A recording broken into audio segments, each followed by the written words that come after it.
Hola chicos, vamos a continuar con las clases. Esta vez nos toca el turno de revisar lo que vayan poniendo mucha atención y vayan anotando ya la biomecánica del músculo esquelético como hueso, cartílago, ligamento y tendón, ya que el músculo esquelético es una estructura que es de cierta forma activa, o sea, es capaz de contraerse y alargarse no por fuerzas externas solamente, sino que es capaz de hacerlo por sí mismo, ¿ya? De hecho, el músculo está regulado por el sistema nervioso central, el cual va a contraer o a relajar la musculatura.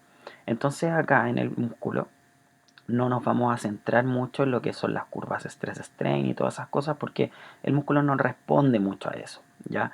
Vamos a entender otras curvas que van a ser la curva longitud-tensión, la curva longitud-tensión total, tanto el componente activo como el componente pasivo, y al final vamos a revisar lo que es la curva velocidad versus fuerza, ¿ya? Entonces, vamos a partir hablando un poquito sobre las características del músculo, la estructura. Vamos a hablar sobre algunos factores que van a generar la función final del músculo, que es la generación de fuerza y movimiento. Y vamos a terminar hablando de estas curvas que les acabo de mencionar. Entonces, para partir, debemos indicar que el músculo, recuerden que siempre vamos a hablar del músculo esquelético, no del músculo estriado ni del músculo cardíaco. El músculo es la unidad funcional de producción de movimiento en una articulación, ¿ya? Siempre el músculo va a ser quien mueve la articulación, ¿ya? Cuando hablamos de torques o de fuerzas, el músculo siempre va a ser el torque interno o la fuerza interna, ¿ya? La tensión generada por el músculo, ¿cierto? Por sus componentes contráctiles, va a ser transmitida por el tendón hasta el hueso para poder mover este hueso que va a corresponder, si nosotros lo hablamos de manera bien mecánica, a la palanca rígida, ya que se va a mover, que va a ser el hueso que va a mover a la articulación en ese eje de movimiento. Entonces el músculo es la fuerza encargada de mover las articulaciones. Por ende, a través de la fuerza que provoca o tensión, cuando yo hable de fuerza o tensión van a ser sinónimos. Esta fuerza o tensión va a ser la encargada de generar el movimiento humano, ¿ya? Dependiendo de la cantidad de fuerza externa que se opone a la fuerza que va a ejercer el músculo y al tipo de movimiento requerido también, nosotros vamos a encontrar distintos tipos de contracción muscular. El concepto de contracción muscular es el hecho de que el sarcómero, la actina y la miosina, se generen o en ellas se generen puentes cruzados para generar fuerza, ¿ya? Ahora, eso es lo que sucede a nivel microscópico. Lo que sucede a nivel macroscópico es que el músculo generalmente, las que más se usan, se va a poder contraer de tres maneras, que va a ser la forma o la contracción de tipo isométrica, la contracción de tipo concéntrica y la contracción de tipo excéntrica. Cuando hablamos de estos tipos de contracción es lo que nosotros vemos macroscópicamente en el comportamiento del músculo. Cuando el músculo se contrae de manera isométrica, iso significa igual, métrico de longitud, ¿cierto? Genera fuerza, pero no hay cambio en la longitud del músculo. O sea, los puntos de inserción no se juntan ni se separan, ¿ya? Eso sucede, bueno, más adelante lo vamos a ver, pero cuando la carga que está, ¿cierto? Eh, moviendo o sosteniendo el músculo es igual a la fuerza que genera el músculo, o sea, tengo dos cargas iguales. Si tengo dos cargas iguales, no hay movimiento articular, porque el músculo genera una especie de contrapeso contra la carga que va a estar acá en la mano. Por ende, no va a haber ni acortamiento ni alargamiento muscular. La contracción concéntrica es cuando el músculo se acorta, ¿ya? Y sus puntos de inserción se tienden a acercar. Ya ustedes cuando en anatomía revisaron la acción muscular, normalmente la acción que se tuvieron que aprender por libro es la acción concéntrica, como que por ejemplo el bíceps es flexor de codo, el deltoides es abductor, ¿cierto? El cuádriceps es extensor. Esas son las funciones concéntricas, pero esa no es la única función que cumple un músculo, ¿ya?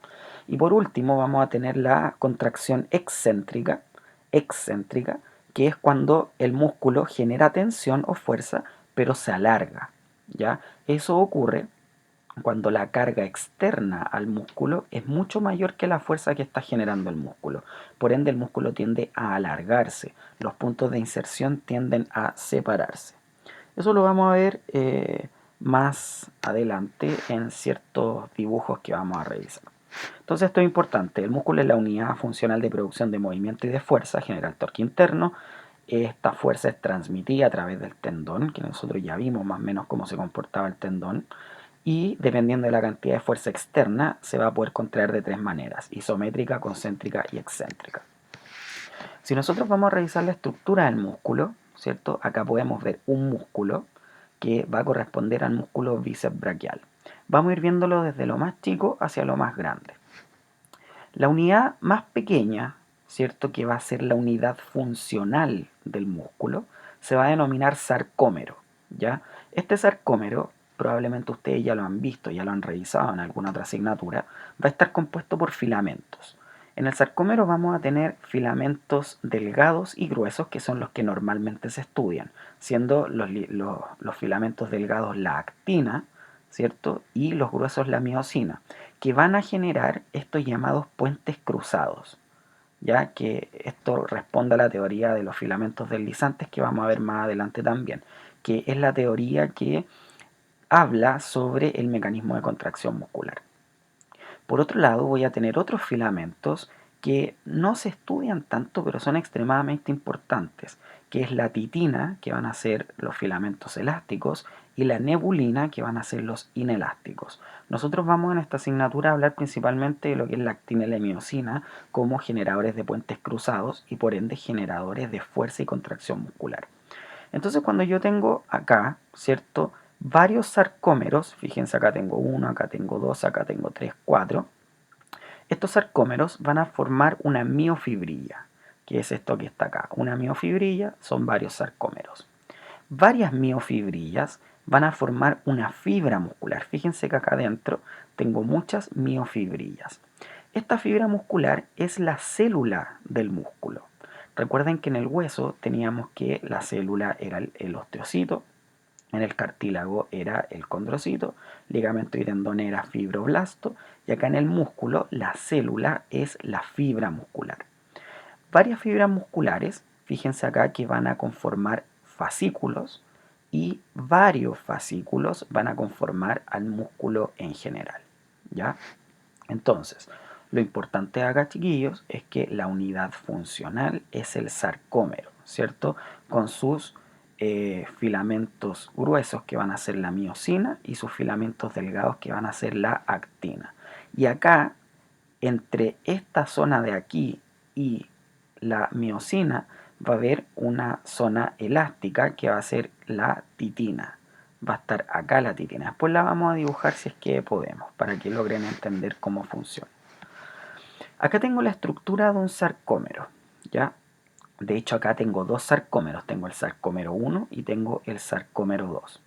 Los sarcómeros se encuentran entre dos líneas Z. Fíjense que acá tengo una línea Z y acá tengo otra, ¿ya? Entonces todo lo que hay acá adentro es lo que se denomina el sarcómero. En el sarcómero, básicamente, lo que más me va a interesar va a ser, ¿cierto?, acá la miosina y la actina, que está en negrito, y la miosina en naranjo. Es acá donde se generan los puentes cruzados, ¿ya? Por ende, acá es donde se genera realmente la contracción muscular a través de todos los pasos y todos los eventos que ocurren para que se genere la contracción muscular. Desde que llega el impulso nervioso hasta que acá se genera el puente cruzado. Ocurre una serie de eventos que lo van a ver en mayor detalle probablemente en la asignatura de fisiología o neurofisiología. No sabría decirles en qué asignatura lo van a ver bien. Pero yo acá les puse un video para que ustedes lo puedan revisar en sus casas, porque no es algo que lo debamos revisar en gran detalle acá. Lo que sí me interesa que ustedes sepan de acá es lo que es esto de acá, que se llama la banda I. Fíjense que la banda I es el espacio que existe entre la punta de la miosina y la línea Z. Pero eso para un sarcómero y para otro. O sea, si yo dibujo acá, esta distancia que hay acá más esta distancia que hay acá me va a formar lo que es la banda I, perdón. Esta banda I, ¿cierto?, es la distancia desde acá hasta acá, es realmente lo que el músculo puede contraerse, el espacio que tiene disponible para contraerse. Cuando el músculo o el sarcómero se contrae, ¿cierto? La miosina moviliza a la actina hacia adentro de manera convergente, o sea, va a mover esta línea Z hacia allá y esta línea Z la va a mover hacia allá. Por lo tanto, ¿qué sucedería con la banda I cuando el músculo se contrae? Esta banda I desaparecería o disminuiría mucho su longitud. Entonces a esto nosotros le vamos a llamar magnitud de excursión. ¿Ya? La magnitud de excursión es lo que, o la distancia que el músculo se contrae cuando genera, valga la redundancia, la contracción. El tamaño que disminuye. Por ejemplo, si un músculo cuando está en reposo mide 10, me quedo por acá abajo el cero, perdón chiquillos, hay 10, al contraerse, ¿cierto? Este músculo ya no va a medir 10, sino que se va a ensanchar más y ahora va a medir 8. Por lo tanto, ¿cuánto es la diferencia de longitud? Van a ser claramente 2 centímetros. Esos 2 centímetros es esta disminución, pero esto aquí van a ser micrómetros, ¿cierto? Y sumados con todos los sarcómeros que voy a tener, la suma de todas esas disminuciones de longitud me van a generar estos 2 centímetros como magnitud de excursión final, ¿ya? Entonces lo que me interesa a mí básicamente del sarcómero es comprender este concepto de magnitud de excursión, que es la distancia que tiene disponible para moverse el sarcómero en cuanto a su acortamiento. ¿Ya? Bueno, la teoría actual que sustenta la contracción muscular es la que se denomina teoría de los filamentos deslizantes. ¿Ya? Esta teoría plantea que voy a tener dos proteínas, que es la actina y la miosina, las cuales van a generar un puente cruzado a través de una serie de eventos que van a revisar en el video, y esto es el encargado final de generar la fuerza y la contracción muscular. ¿Ya? Acá yo tengo la miosina en naranjo, tengo la actina acá en negro, y acá fíjense qué es lo que tengo, ¿cómo se denominaba eso? Estaba acá está la línea Z, no se pueden olvidar de eso. Entonces acá tengo la línea Z, y acá tengo, ¿cómo se llamaba esto de acá? Esta distancia se llamaba banda A o banda I. Banda I, no se olviden jamás de eso, otra cosa importante, ¿ya? Entonces, fíjense que acá tengo un músculo estirado. El sarcómero se encuentra estirado porque el músculo no lo estoy contrayendo. Acá aparece como relajado, un músculo en su normalidad. Pero fíjense que ahora contraje el músculo en esta situación de acá. Lo contraje y fíjense lo que sucedió. Los sarcómeros tendieron a acortarse. ¿Y qué es lo que disminuye? Este espacio. Fíjense que este espacio acá en blanco, que era la banda I, desapareció y ahora ya no está. Por lo tanto, la disminución de esa banda I me dice que el músculo se está contrayendo, se encuentra contraído, ¿ya? Por ende, esto que se movió, ¿cómo se llamaba? Banda I, pero ¿cómo le íbamos a denominar? La magnitud de excursión. Por lo tanto, acá se movió esto y generó la contracción. Eso hizo que los puntos de inserción se tendieran a acercar, por lo cual el músculo generó movimiento del brazo hacia arriba. ¿Ya? Generó un torque, el cual produjo una flexión de codo. ¿Ya?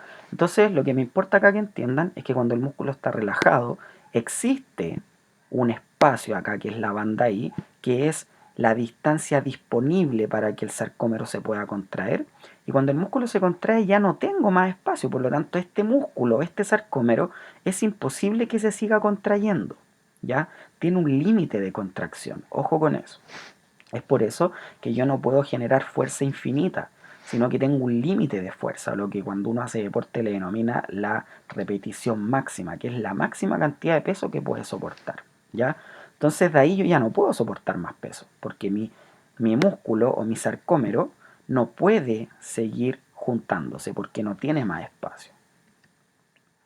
Entonces acá tengo el espacio, ¿cierto? Que genera esa magnitud de excursión y se mueve el sarcómero y queda totalmente contraído. Acá está el video de la contracción muscular. Prefiero que lo revisen ustedes en la casa para que tengan una noción solamente. y para continuar con la clase y que no se haga tan infinitamente larga. Ya. Además de este sarcómero, estas miofibrillas, esta fibra, estos fascículos musculares, nosotros vamos a tener otro componente que le vamos a denominar el componente pasivo. ¿Ya? ¿Por qué se denomina componente pasivo? Porque no es capaz de generar contracción. ¿Ya?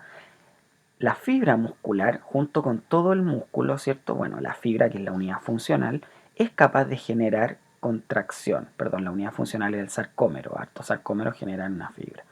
En este caso, ellos sí pueden generar contracción, pero este tejido, que es el que empaqueta a las fibras, a los fascículos y al músculo en general, es una especie de fascia que tiene la única función de rodearlo y protegerlo. ¿Ya? Entonces este tejido no es activo, no tiene capacidad de generar contracción, ¿ya? Pero sí es un tejido muy elástico. Después vamos a analizar bien su comportamiento mecánico, pero esto por el momento me interesa que sepan que este tejido rodea al músculo y lo protege. Vamos a tener el epimicio. El epimicio es la capa que recubre al músculo en su totalidad. Esto es lo que cuando ustedes, no sé, pues de repente hacen un asado, la carne tiene una capa como blanca o transparente, que algunas personas se la sacan, otros no. Yo prefiero sacársela. Eso que ven ahí, esa capita transparente, va a corresponder a lo que es el epimicio. Luego, si ustedes le hacen un corte a la carne, van a ver esto mismo. Esto es lo que se denominan, ¿cierto?, los fascículos musculares.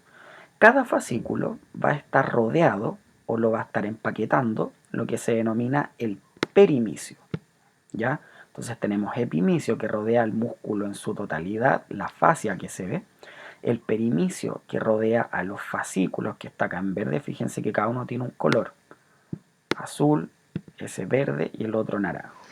Y el que rodea a la fibra muscular se va a denominar endomicio. Este endomicio tiene una función muy importante, la cual va a ser, de cierta manera, separar el espacio fuera de la fibra y el que está dentro de la fibra. Dentro de la fibra debe haber un ambiente iónico apto para que se pueda generar la contracción muscular.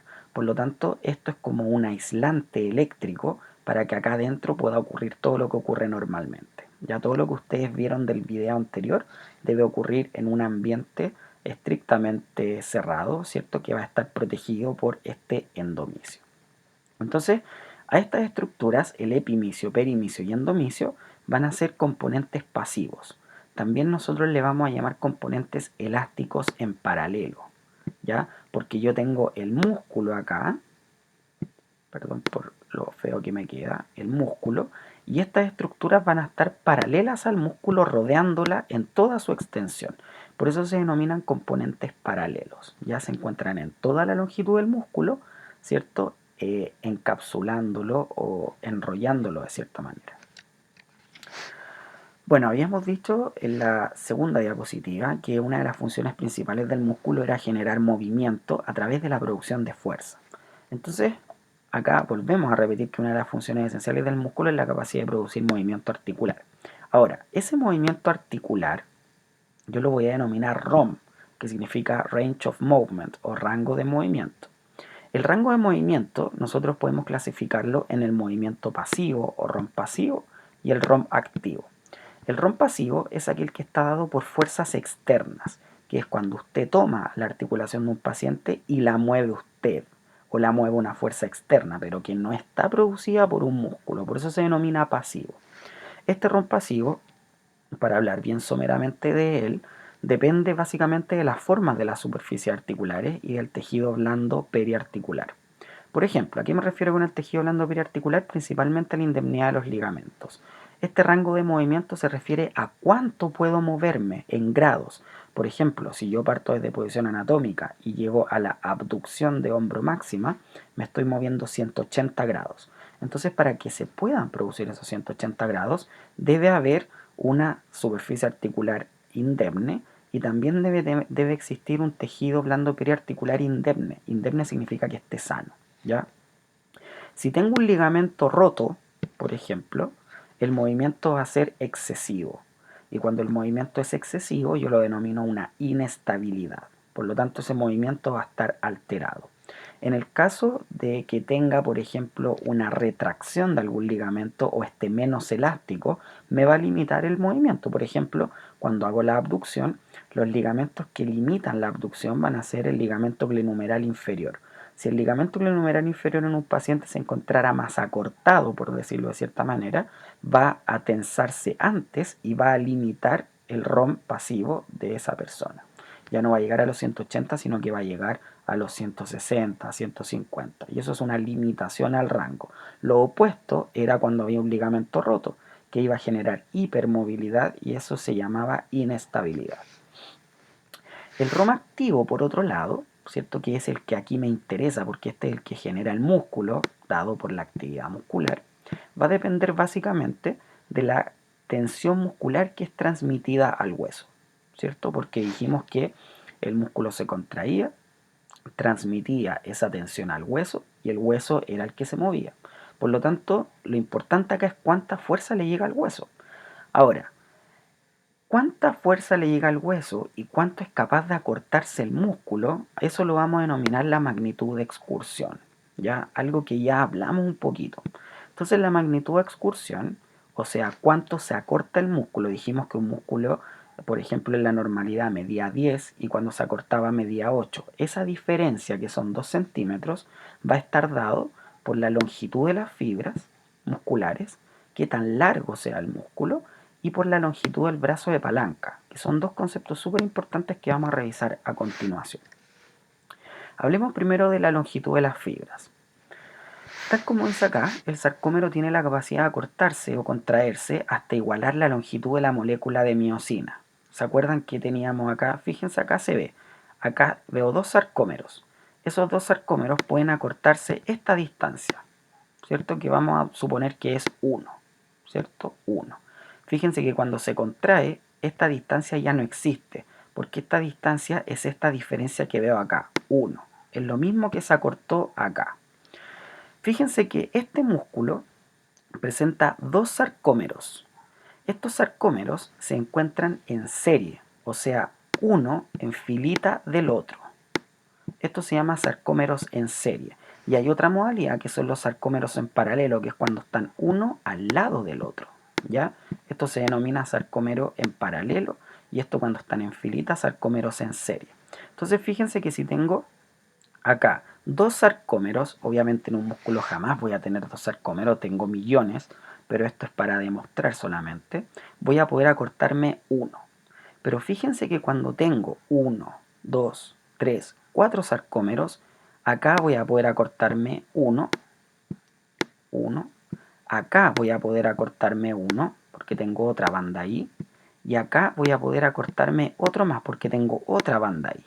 Entonces, ¿cuánto es en suma? Fíjense que ahora lo que pudo acortarse es 3 y no 1. Por lo tanto, mientras más largo sea el músculo y más sarcómeros tenga en serie, el músculo va a producir mayor magnitud de excursión. O sea, la diferencia de lo que va a poder mover el hueso va a ser mucho más si tiene mayor cantidad de sarcómeros en serie. Si el músculo es más pequeñito, ¿cierto? O menos largo, va a poder producir menor magnitud de excursión. Acá lo que dice, en A existe una mayor cantidad de sarcómeros en serie, tengo 1, 2, 3, 4, por lo cual la longitud de acortamiento muscular es mayor. En B existe una menor cantidad de sarcómeros en serie, por lo cual la longitud de acortamiento muscular es menor. ¿Ya?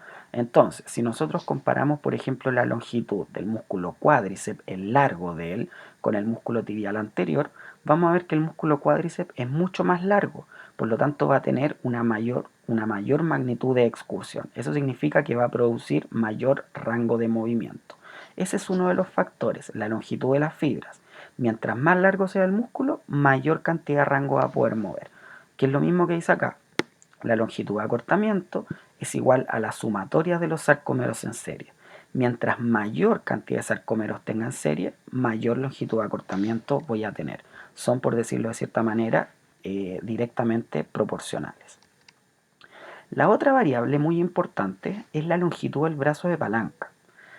nosotros creo que ya hemos hablado en algún momento del torque, que el torque era la capacidad que tenía una fuerza para provocar un movimiento rotatorio, ¿ya?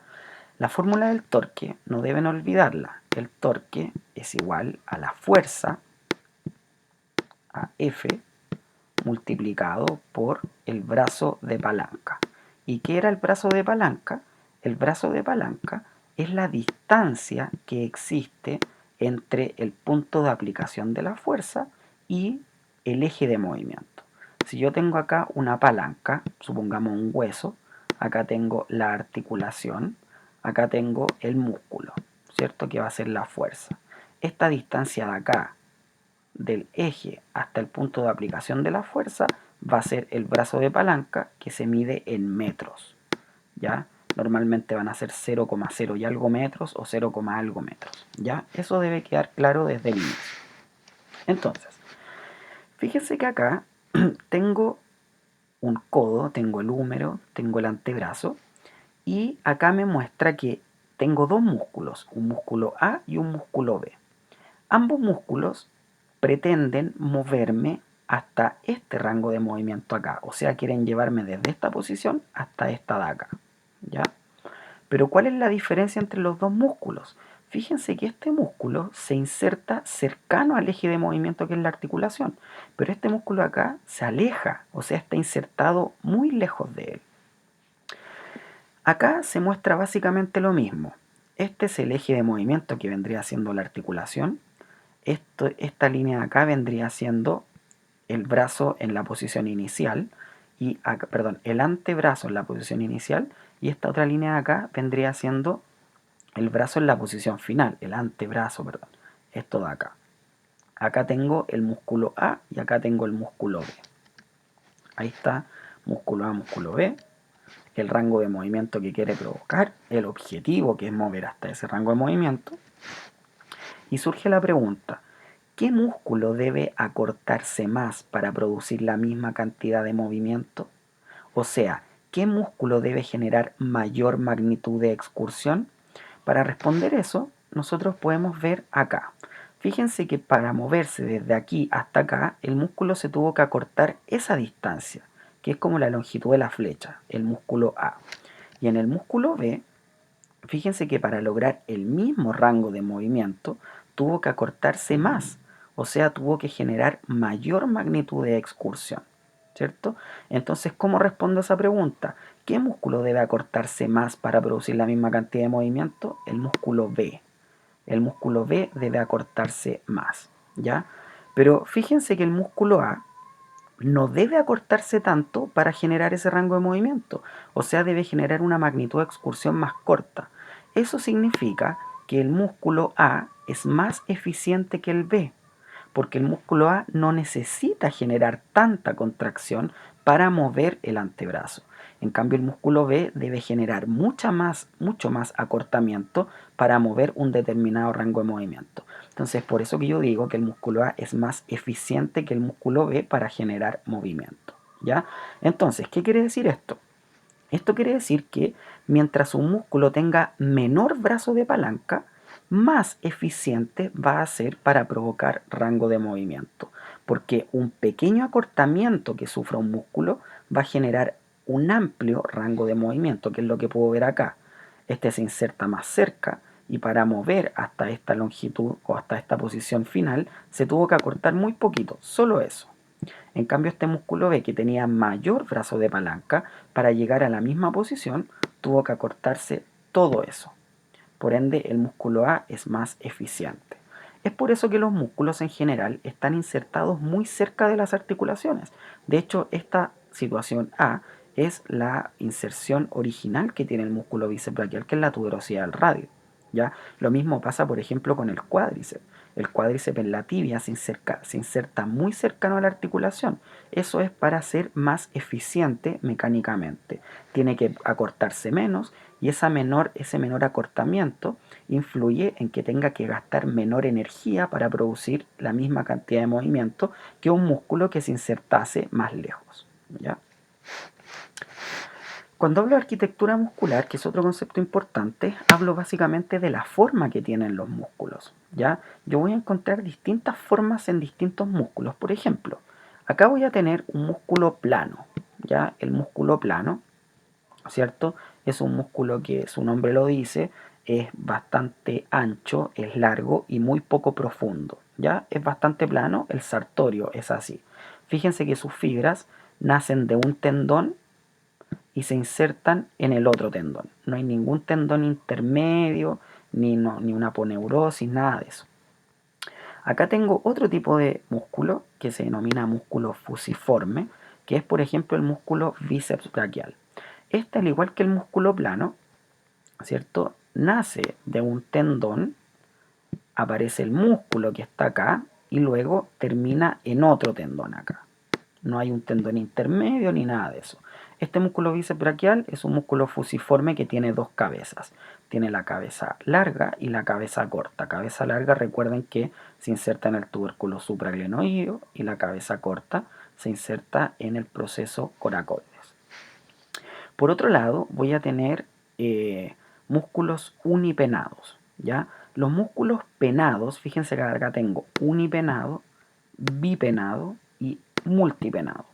Estos músculos son básicamente cuando yo tengo un tendón central, ¿cierto? Tengo el tendón y estos músculos, sus fibras, salen desde ese tendón y generan cierto ángulo con respecto al tendón.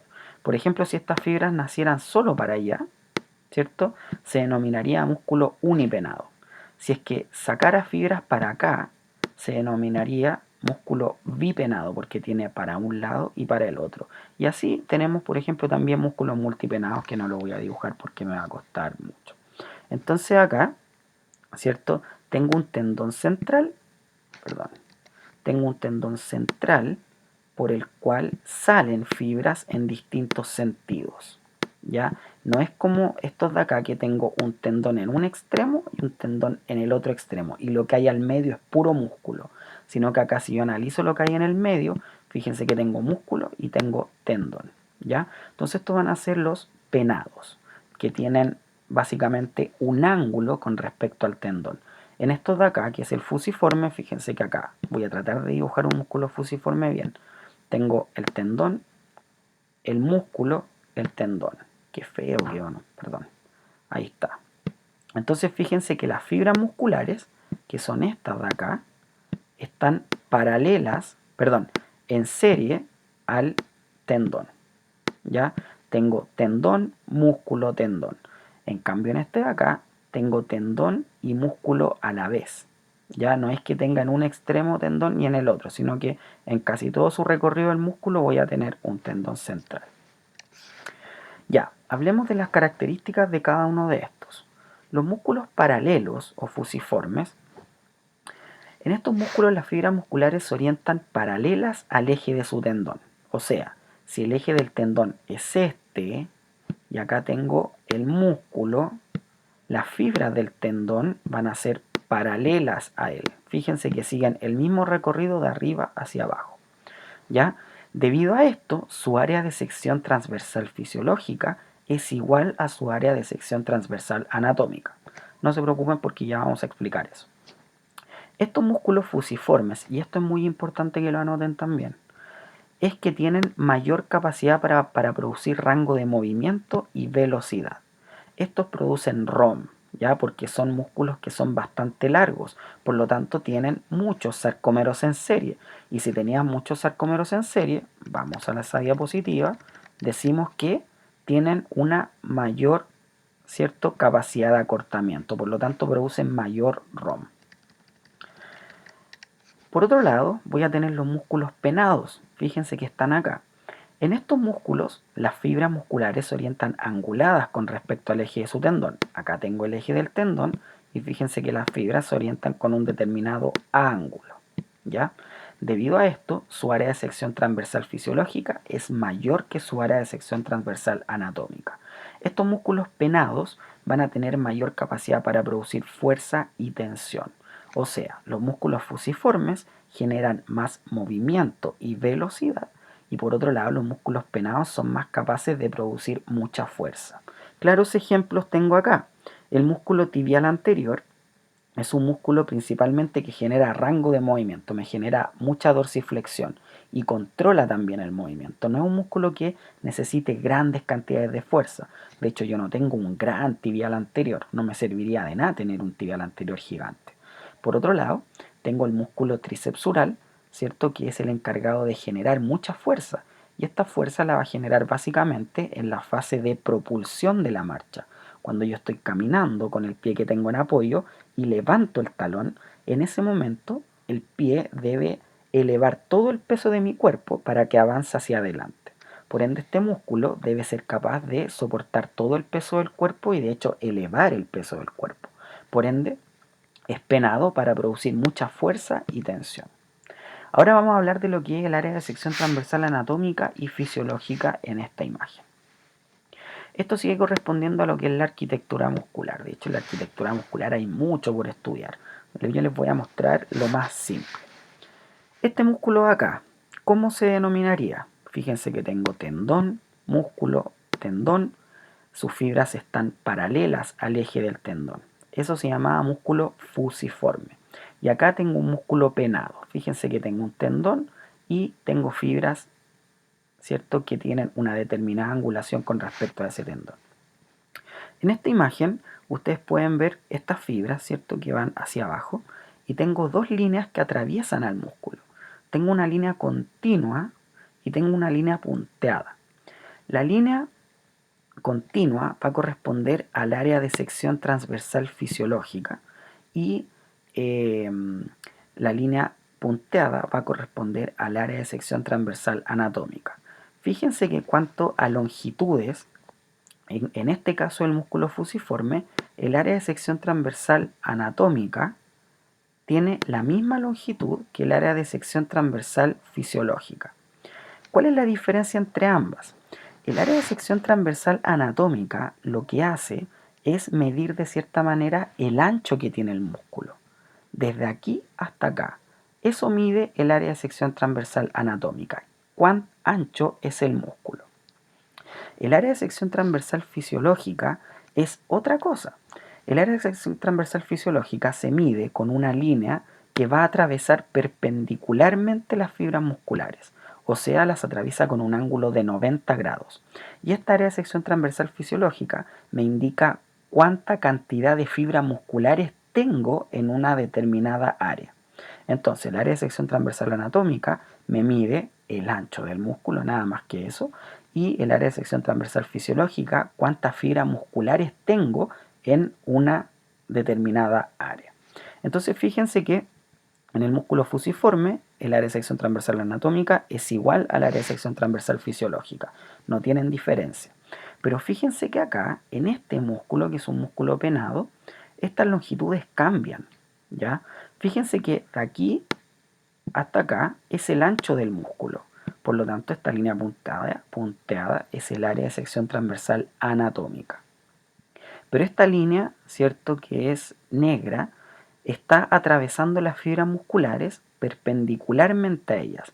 O sea, aquí yo veo ángulos de 90 grados. En todas las fibras estoy generando un ángulo de 90 grados. Por lo tanto, si yo midiera estas dos líneas van a ser distintas. Esta línea negrita va a ser más larga que esta línea punteada. Por ende, yo digo que en un músculo fusiforme, el área de sección transversal fisiológica, que es la cantidad de fibras por área, ¿cierto?, es mayor que el ancho del músculo. ¿Ya? Eso es importante. En el músculo fusiforme, el área de sección transversal anatómica es igual al área de sección transversal fisiológica. O al revés, el área de sección transversal fisiológica es igual al área de sección transversal anatómica. Pero en el músculo penado no pasa eso, sino que en este caso el área de sección transversal fisiológica es mayor que la anatómica. Entonces el área de sección transversal fisiológica es mayor que el área de sección transversal anatómica. ¿Ya? Esto sucede en el músculo. De hecho, estoy puro perdiendo el tiempo. Así. Lo vamos a escribir acá. aquí. ¿Dónde puedo? Aquí. El área de sección transversal anatómica es igual al área de sección transversal fisiológica. Eso ocurre acá en el músculo penado, pero en el músculo fusiforme. En el músculo penado, el área de sección transversal fisiológica es mayor que el área de sección transversal anatómica, ¿ya? Por ende, ¿qué quiere decir esto? Que en el mismo ancho, por ejemplo, si estos dos músculos tienen el mismo ancho, en el músculo penado voy a tener mayor cantidad de fibras que en el músculo fusiforme. Y para que me crean eso, ¿cierto? Porque podría estar inventando todo esto, lo vamos a calcular acá. Fíjense que acá tengo un músculo en el cual tengo estas fibras que son paralelas, por ende esto sería un músculo fusiforme. Y en este caso, ¿cierto? Voy a tener un músculo penado, porque fíjense que tengo fibras oblicuas al eje. Tienen un ángulo en este caso de 30 grados. Entonces, esta línea negra va a ser el área de sección transversal fisiológica y esta línea de acá, que es el ancho del músculo, que está bajito medida, va a ser el área de sección transversal anatómica. Entonces, ¿qué puedo ver en este músculo fusiforme? Que en estos 5 centímetros de ancho, ¿cierto? Voy a tener un área de sección transversal anatómica de 5 y voy a tener un área de sección transversal fisiológica también de 5. ¿Ya? Entonces va a ser igual. Hasta es igual a ASTF, que es lo que habíamos puesto acá. ¿Ya? Pero fíjense qué sucede acá. Acá tengo un músculo penado en el cual su área de sección transversal anatómica es 5, pero fíjense que su área de sección transversal fisiológica es 5,77. Entonces, si yo calculo la distancia de un punto a otro con una línea que pase perpendicular a sus fibras, esta línea es mayor que su ancho. ¿Ya? Entonces eso me dice que en este músculo, al estar las fibras anguladas, puedo meter, por decirlo en un lenguaje coloquial, puedo meter mayor cantidad de fibras que en un músculo fusiforme. Si en este músculo tengo mayor cantidad de fibras, es lógico que va a producir mayor cantidad de fuerza, ¿ya? Y esto lo puedo calcular matemáticamente. Fíjense que acá voy a tener 14 fibras. Supongamos que cada fibra es capaz de realizar 100 newton de fuerza, ¿sí? Entonces la suma de todo esto, la multiplicación de 14 por 100, me va a dar que este músculo va a ser capaz de producir 1400 newtons, ¿ya? Fíjense lo que sucede acá. En este caso voy a tener mayor cantidad de fibras, pero en un músculo, ¿hacia dónde se transmite la fuerza? Hacia el tendón, ¿cierto? Entonces, estas fibras van a transmitir toda su fuerza al tendón que está acá. Tengo un tendón acá y otro tendón acá abajo. Entonces, como están paralelas, toda la fuerza de esta fibra va a ser transmitida al tendón. En este caso de acá, fíjense que la fibra se encuentra angulada, está hacia allá, ¿cierto? Pero el tendón yo lo tengo acá arriba. Entonces, si yo tengo acá un vector que tiene, ¿cierto?, un componente X y un componente hacia arriba Y, ¿cuál componente es el que transmite fuerza al tendón? ¿El Y o el X? Claramente el Y, ¿cierto? Porque es el que está paralelo al tendón. Entonces, fíjense que al tener esta angulación, la fibra unitaria, una fibra, transmite menor tensión que una fibra que se encuentra paralela. Porque pasa lo siguiente. Fíjense que acá, al medir el área de sección transversal fisiológica, voy a tener 18 fibras en comparación acá que eran 14, ¿cierto? Pero cada fibra muscular, ¿cierto?, me va a transmitir, perdón, esto acá está en coseno porque el ángulo está medido desde acá arriba. De hecho, lo vamos a hacer bien, para que no se vayan a confundir. Descartar. Y lo vamos a hacer, a ver, no, lo vamos a seguir haciendo como lo estábamos haciendo. Ya, de nuevo. Entonces, acá teníamos la fibra muscular, ¿cierto? Y tenemos acá el componente y acá arriba el componente X, ¿cierto? Si nosotros lo dibujásemos como en un plano cartesiano. Esta fibra, dijimos que cada fibra era capaz de realizar 100 newtons, por lo tanto, esta fibra me hace 100 newtons, ¿cierto? Pero acá, como esta fibra está angulada, tiene un ángulo de 30 grados, ¿cierto? Lo que se va a transmitir al tendón que está acá arriba no son los 100 newtons, sino que va a ser el cálculo de este componente, el componente I. Y si yo calculo eso, sería 100 por el seno de 30. Por lo tanto, cada fibra muscular en el músculo penado va a ser capaz de transmitir 86,6 newtons. ¿Ya? 86,6 newtons. Entonces, por favor, préstenme atención a esto. Si yo analizara una sola fibra de cada músculo, una sola, yo digo que una fibra del músculo fusiforme va a generar 100 newtons. Pero una sola fibra del músculo penado me va a generar 86,6 newtons.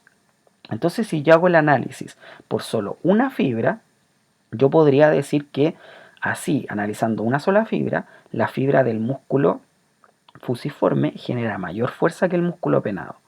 Pero así no funciona el músculo. El músculo funciona como una unidad entera. Por lo tanto, yo debo hacer la multiplicación por todas las fibras que tengo. Entonces, como en este músculo fusiforme tenía 14 fibras, esos 14 por 100 me van a dar 1400 newtons. ¿Ya? Esta es la fuerza que es capaz de producir este músculo fusiforme.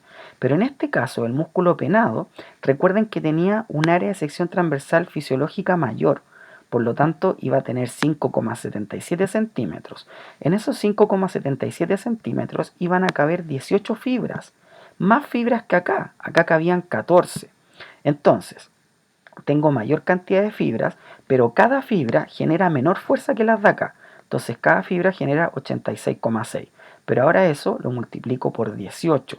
Y eso me da un resultado de 1558 newtons. Entonces, aún así, de que cada fibra en el músculo penado genere menor fuerza que el músculo fusiforme, en sumatoria, analizando el músculo total, el músculo penado, al tener mayor cantidad de fibras en la misma área, va a ser capaz de producir mayor fuerza. Entonces acá veo que este músculo fusiforme tiene mayor cantidad de fibras, tiene 18, y es por eso que puede generar 1558 newtons. ¿Ya? En el caso del músculo fusiforme solo tenía 14 fibras, lo que multiplicado por 100 me va a dar 1400 newtons. ¿Ya? Entonces, esta es la explicación matemática de por qué un músculo penado genera mayor fuerza que un músculo fusiforme. Entonces, ¿qué dice acá? Al ser no paralelas al tendón, las fibras en un músculo penado permite que exista una mayor cantidad de fibras musculares y por lo tanto mayor producción de fuerza. Entonces eso justifica esto. Eso. El músculo penado genera mayor fuerza y tensión que el músculo fusiforme paralelo, que tiene la función principal de generar rango de movimiento y velocidad. ¿Ya? Si no les queda claro, me consultan. Ya, habíamos hablado de la capacidad de generar ROM, ¿cierto? Que tenía que ver con el rango activo, el rango pasivo. El rango activo estaba dado por la magnitud de excursión y por el brazo de palanca. Acuérdense de eso. Ahora, la fuerza del músculo, ¿cierto? La fuerza que es capaz de producir puede estar dado por factores mecánicos y por factores neurofisiológicos. Los factores mecánicos, ¿cierto? Van a ser, por ejemplo, el área de sección transversal fisiológica. Si tengo un músculo con una gran área de sección transversal fisiológica, como es por ejemplo el cuádriceps, voy a generar una gran cantidad de fuerza. Y otra es el ángulo de penación. El ángulo de penación es el ángulo con el cual, ¿cierto?, se inserta la fibra muscular al tendón. Ese ángulo de ahí se denomina ángulo de penación. ¿Ya? Esto no lo vamos a revisar muy en detalle porque no nos interesa tanto en este caso. Y los otros son los factores neurofisiológicos, ¿ya? Los factores neurofisiológicos para aumentar la fuerza van a ser siempre dos. Y por favor, chicos, que esto nunca se les olvide. Los mecanismos neurofisiológicos que aumentan la fuerza van a ser el aumento en el reclutamiento de las unidades motoras y el aumento de la frecuencia de descarga de las unidades motoras. Ya lo vamos a revisar a continuación. Una unidad motora, ¿cierto?, se define como todas las fibras musculares que inerva una única neurona motora. Fíjense que acá veo una neurona motora y esta neurona motora, ¿cierto?, tiene varias ramificaciones que inerva a varias fibras musculares. Entonces, esta unidad se denomina unidad motora. todas las fibras que inerva solo una unidad motora, ¿ya? El número de fibras musculares que inerva una neurona motora tiene directa relación con el grado de control requerido por el músculo. Control, ¿ya? Acá vamos a hablar de otro concepto. Nosotros habíamos hablado del concepto de fuerza y también cuando analizamos la musculatura debemos analizar el grado de control. Por ejemplo, ¿a qué me refiero con control? Control es cuando usted puede, por ejemplo, enhebrar un hilo en una aguja. Al control nos vamos a referir a movimientos finos, a la capacidad que tiene un músculo para generar movimientos finos, ¿ya? Un músculo que tiene gran control es porque puede generar contracciones muy pequeñitas que me van a posicionar las articulaciones, ¿cierto? En posiciones predefinidas y van a generar tal fuerza que sea muy altamente controlada. Por ejemplo, para poder, no sé, a ver, imaginemos un cirujano, ¿cierto? Un cirujano que está haciendo una neurocirugía requiere un gran control de la actividad muscular de sus manos, ¿cierto? No así, por ejemplo, eh, un, un atleta que corre los 100 metros planos. Ese sujeto, su cuádriceps debe contraerse al máximo que dé, ¿cierto? Sin ningún control, que se contraiga nomás, da lo mismo el control acá. Entonces ahí yo veo los dos opuestos, ¿ya? Fíjense lo que se plantea acá.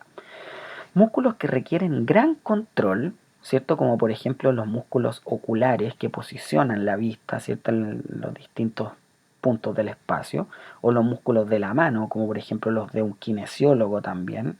¿Para qué vamos a ir tan lejos como un cirujano? Un kine también necesita gran control en la mano. Presentan unidades motoras pequeñas, o sea, neuronas motoras que inervan a pequeñas cantidades de fibras. Sin embargo, hay una gran cantidad de densidad de unidades motoras.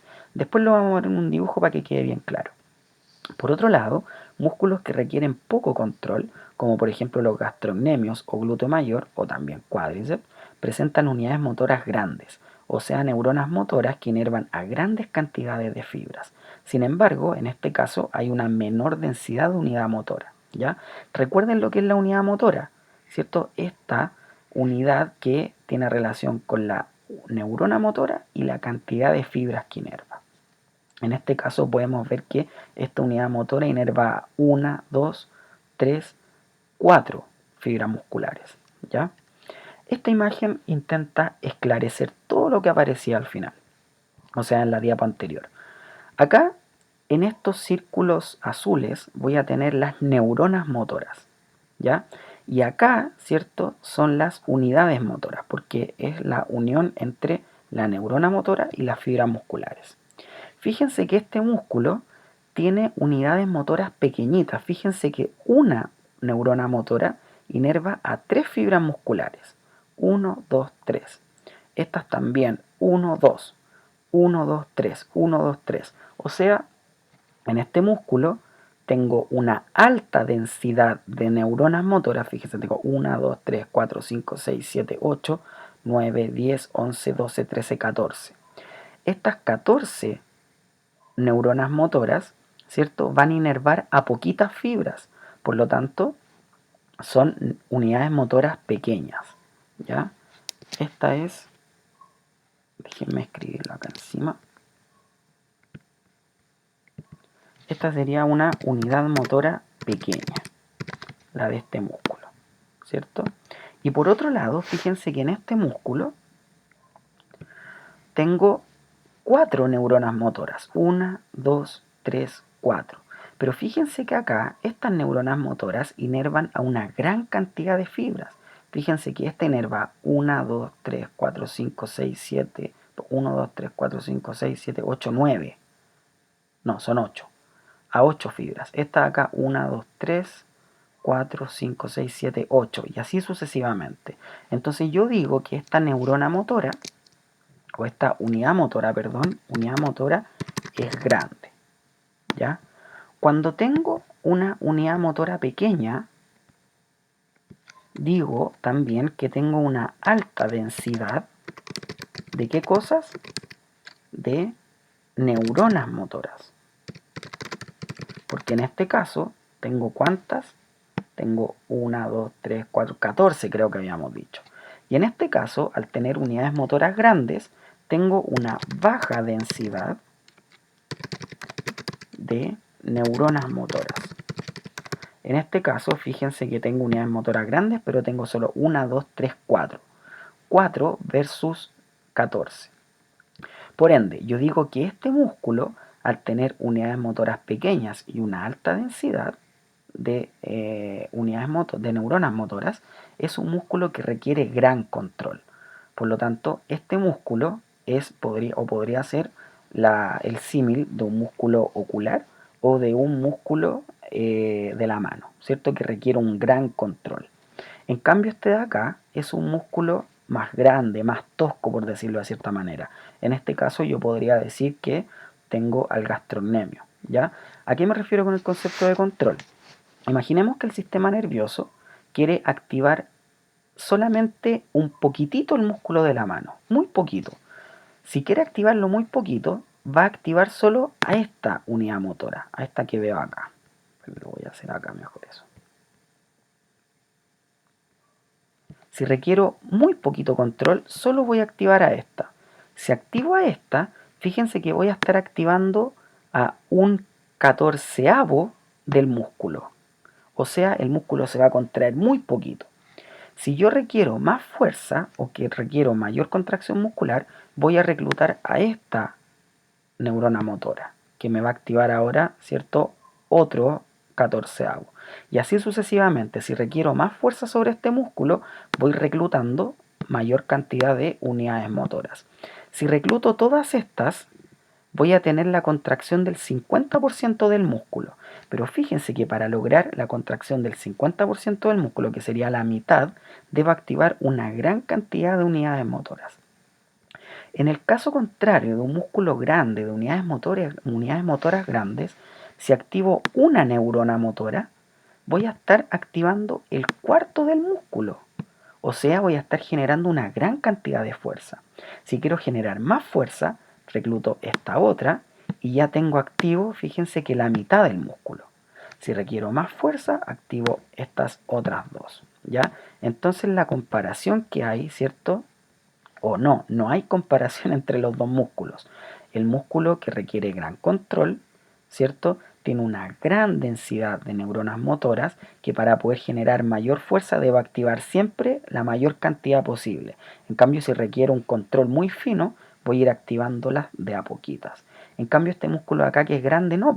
En este músculo no tengo la capacidad de generar control, sino que si lo activo, al tiro activo sí, contraigo un cuarto del músculo. Por ende tengo nulo control, ¿ya? Entonces a eso se refiere el tema de las unidades motoras. Entonces, habíamos dicho acá que para generar fuerza, uno de los factores era aumentar el reclutamiento de las unidades motoras. Lo mismo acá. Si requiero más fuerza, activo 1, 2, 3. Si requiero más fuerza, activo más fuerza, más. Así sucesivamente hasta activar todas las neuronas motoras junto con sus unidades motoras. ¿Ya? Lo mismo pasa acá. Si requiero gran cantidad de fuerza, las activo todas.